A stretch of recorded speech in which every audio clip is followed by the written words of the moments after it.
नमस्कार तमाम महाराष्ट्रातील अभिज्ञताधारक आणि भावी शिक्षकांनो. आपलं तुषार देशमुख ऑफिशियल या यूट्यूब चॅनल या डिजिटल प्लॅटफॉर्मवरती आपलं मनापासून स्वागत करतो. मी विजय यादव, कोर टीम सदस्य.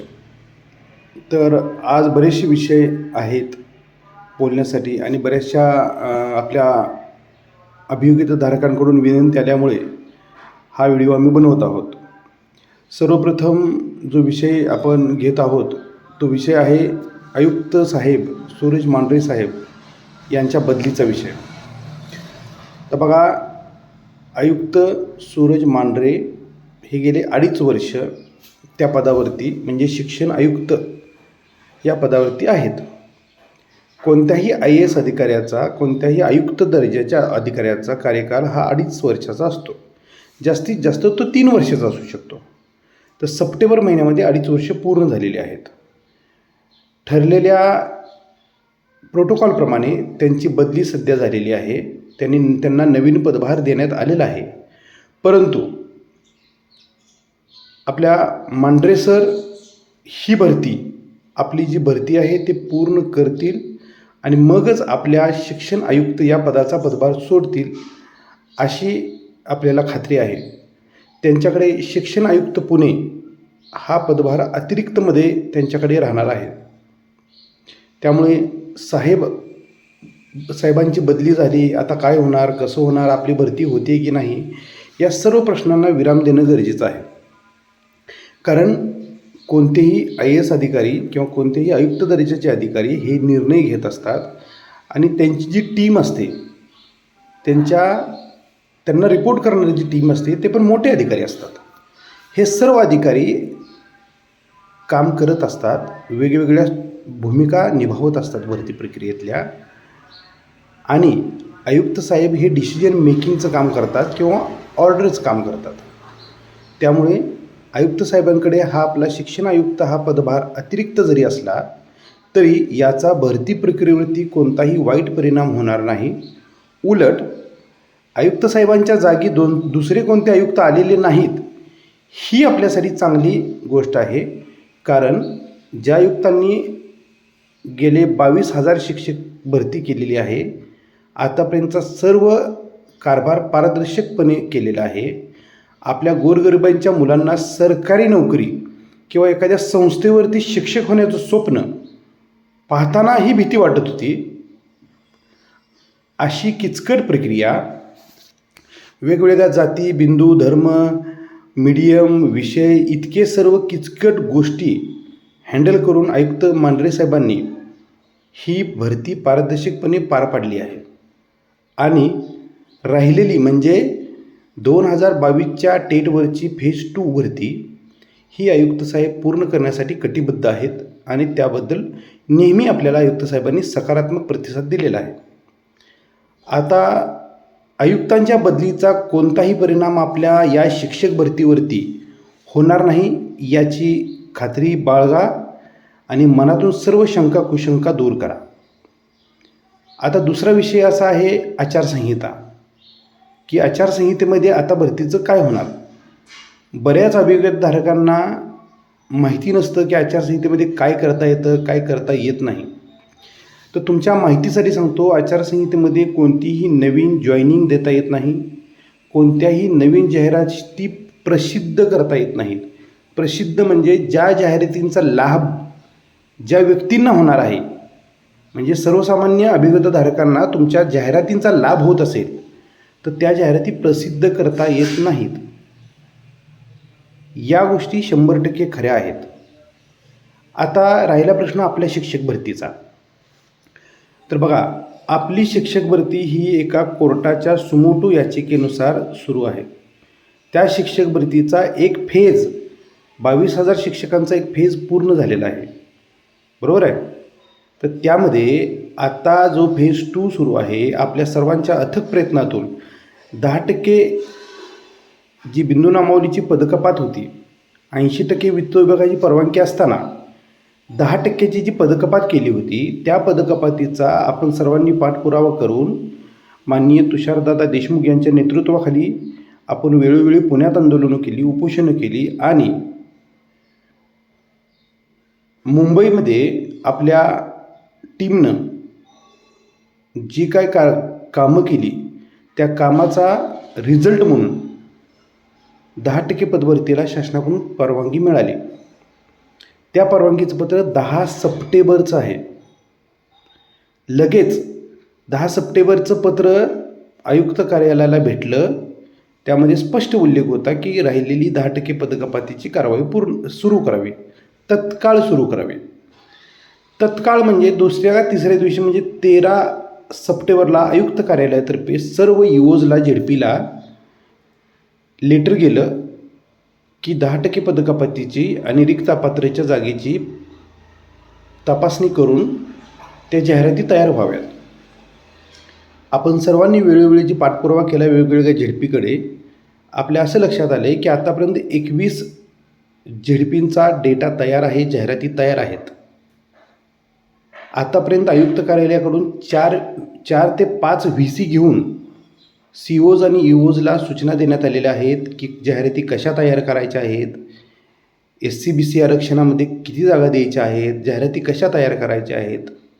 बघा, ज्या काही गोष्टी असतात त्या ऑफिशियल आणि अधिकृत आणि कायद्याच्या चौकटीत बसणाऱ्या गोष्टी आयुक्त कार्यालयातून आदेश देण्यात येतात आणि त्या आदेशाचं पालन करण्यासाठी आपले सर्व EO आणि CO कटिबद्ध असतात.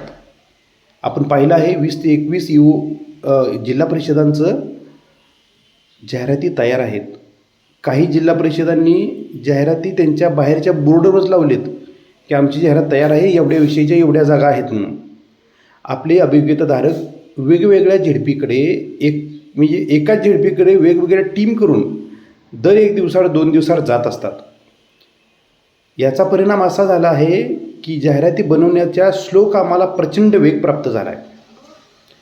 आता आपण पाहिलं आहे की आतापर्यंत 16 जिल्हा परिषदेच्या अधिकाऱ्यांनी त्या जिल्ह्याच्या संस्थांना किंवा संस्थांच्या मुख्याध्यापकांना, संस्थाचालकांना पत्र काढलेलं आहे की तुमच्याकडे असणाऱ्या रिक्त पदांची संख्या 10% रिक्तापात्र आणि SC-BC आरक्षणासोबत जाहिरात तयार करावी. आपण ती वेळोवेळी पत्र आपल्या ग्रुपवर टाकत असतो आणि आपल्या ज्ञात आहे. बऱ्याच जिल्हा परिषदेची पत्रे निघाली नसतील, ते आत्ताच्या काही काळामध्ये निघतील. बरोबर आहे. इथंपर्यंत आपण पोचलेलो आहोत. म्हणजे आपल्या फेज 2साठी लागणारी परवानगी, शासन परवानगी म्हणजे मंत्रालयातून येणारी परवानगी, ही 10 सप्टेंबरला भेटली. त्याच्यावरती प्रशासकीय लेवलला कारवाई होणं गरजेचं होतं. ते 13 सप्टेंबरपासून कारवाई सुरू झालेली आहे आणि ती कारवाई सतत सुरू आहे, अविरत सुरू आहे. या गोष्टीचा फॉलोअप स्वतः आयुक्त कार्यालयाच्या अधिकाऱ्यांकडून घेण्यात येतो आणि सोबतच आपण तुषारदादा देशमुख यांच्या नेतृत्वाखाली आपण ही जिल्हा पातळीवर, तालुका पातळीवर, संस्थाकडे, नपा, मनपा सगळीकडे निवेदनं देऊन त्या जाहिराती कशा लवकर तयार होतील याचा पाठपुरावाही करत आलो आहे. तर या सर्वांचा रिझल्ट म्हणून फेज 2चं मी म्हणतो 50% काम संपलेलं आहे. आता आचारसंहितेमध्ये फेज 2ची भरती करता येईल का? तर बघा, आचारसंहितेमध्ये ही जाहिराती पोर्टलवरती अपलोड करण्यासाठी टॅब ओपन केला जाऊ शकतो, कारण ही एक प्रशासकीय बाब आहे. डेटा कलेक्शन, फक्त त्या जाहिराती प्रसिद्ध करता येणार नाहीत. आपल्याला लेखी आश्वासनामध्ये, गेल्या आंदोलनामध्ये लेखी आश्वासनामध्ये जेव्हा संजीवदादा भोर हे 9:30 वाजेपर्यंत आपल्यासोबत थांबले, आपल्या उपोषणकर्त्यांचं उपोषण सोडवलं, त्यावेळेस प्रशासनाकडून आपल्याला पत्र दिलेलं आहे की आचारसंहितेमध्ये भरती सुरू ठेवण्यासाठी लागणाऱ्या परवानग्या आम्ही वेळेत घेऊ. बरोबर आहे. त्यामुळे त्या सर्व परवानग्या, आता भरती प्रक्रिया सुरू ठेवण्यासाठी लागणाऱ्या परवानग्या ज्या आहेत त्या मंत्रालयातून घेण्यात येतील. त्याचे ड्राफ्ट बनवले गेलेले आहेत. आयुक्त कार्यालयामध्ये येऊन ते ड्राफ्ट बनवले गेलेले आहेत. परंतु जाहिराती अपलोड करण्यासाठी आचारसंहितेचं कोणतंही बंधन नाही आहे. उलट सेल्फ सर्टिफाईडचा टॅब ओपन करायलाही आचारसंहितेचं बंधन लागत नाही, कारण ही सर्व डेटा कलेक्शन प्रोसेस आहे. याचा तुमच्या जागांशी, याचा तुमच्या जाहिरातींशी, पब्लिश करण्याशी काडीमात्र संबंध येत नाही. अडकण्याची गोष्ट काय असते की तुम्ही आचारसंहितेमध्ये भरती प्रक्रिया सुरू केली म्हणजे जाहिराती पब्लिश केल्या, प्रेफरन्स लॉक करून घेतले, ही प्रक्रिया आचारसंहितेमध्ये बाधक असते. तर ही सुद्धा प्रक्रिया सुरू ठेवण्यात यावी किंवा आम्हाला पूर्ण करता यावी याच्या परवानग्या आपल्याला आयुक्त कार्यालयातून शासन दरबारी मांडण्यात येत आहेत. त्यानंतर मंत्रालयातूनही आपण तुषारदादा देशमुख यांच्या नेतृत्वाखाली आपण ही मंत्रालयामध्ये जाऊन या गोष्टीचा पाठपुरावा करणार आहोत की निवडणूक आयोगाकडे तो ड्राफ्ट पाठवला आहे का, निवडणूक आयोगाकडे वेळेत तो ड्राफ्ट पोचणं गरजेचं आहे, जेणेकरून ह्या परवानग्या मिळतील.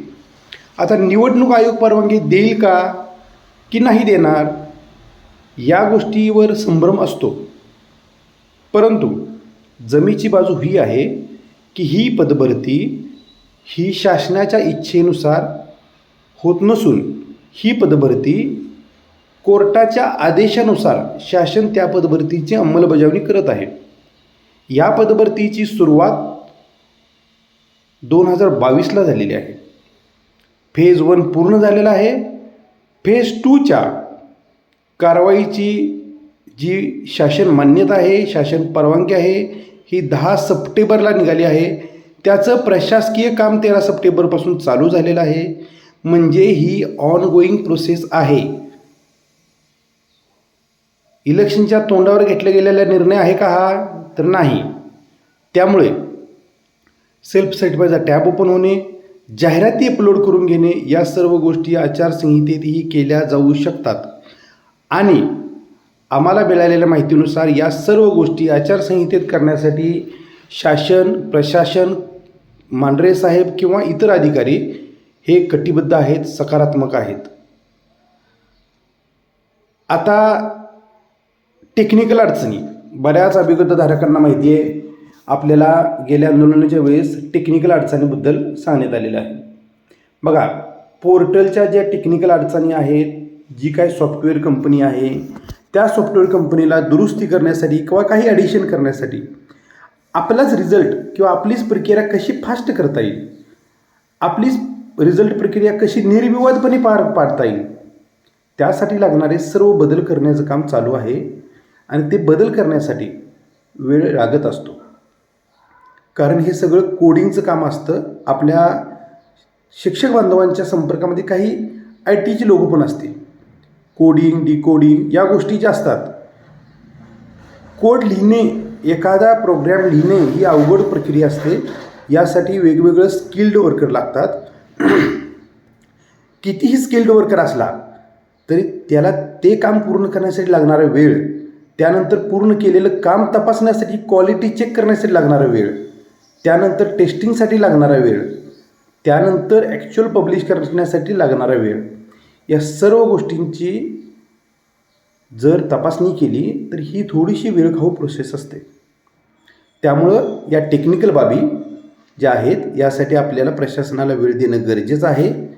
आणि आता आपल्याकडे आचारसंहितेच्या काळामध्ये 45 दिवसांची आचारसंहिता आहे. आपल्याकडे तो वेळ आहे, पण 40-45 दिवस आहेत आपल्याकडे तो वेळ आहे. प्रशासन जाहिराती बनवण्यासाठी जितका वेळ देईल तेवढ्या चांगल्या आणि जास्त जागांच्या जाहिराती आपण तयार करून घेऊ शकतो. बघा, 80% पदभरतीची परवानगी आहे. कायद्याच्या चौकटीत बसणाऱ्या सर्व जागा देण्यासाठी सर्व EO, CO आणि प्रशासकीय अधिकारी कटिबद्ध आहेत. आता तुम्ही विचार करा,